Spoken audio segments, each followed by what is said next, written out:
पहिल्यांदा तुम्हाला प्रचार करण्याची संधी मिळते, काय वाटतं? आनंद झालेला आहे. आज आमची नगरपालिका भोकर आणि मुदखेड दोन्ही ठिकाणी भारतीय जनता पार्टीचे अध्यक्ष आणि तसंच नगरसेवक निवडून आलेले आहेत.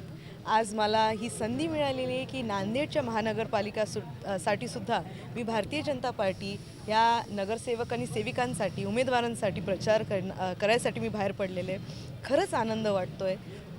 वातावरणसुद्धा चांगलं आहे आणि असंच वातावरण मला असं वाटतं पुढच्या निवडणुकीपर्यंत जिल्हा परिषद पंचायत समितीपर्यंत आम्ही ठेवायचा प्रयत्न नक्कीच करणार आणि विजय आम्ही नक्कीच देवाकडे प्रार्थना केलेली आहे. आपले सर्वच उमेदवार खूप मेहनत घेत आहेत, त्यांचा विजय निश्चित होणार.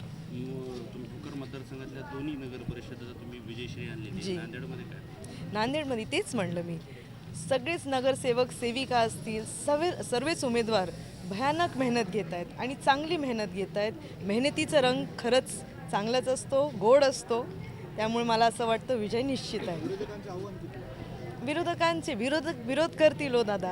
आपल्याला विकासावर बोलायचं आहे. आपले नेतृत्व जिथे नरेंद्र मोदी साहेब आहेत, देवाभाऊ आहेत, अशोकराव चव्हाण साहेब आहेत, आम्हाला घाबरायची काहीच गरज नाही.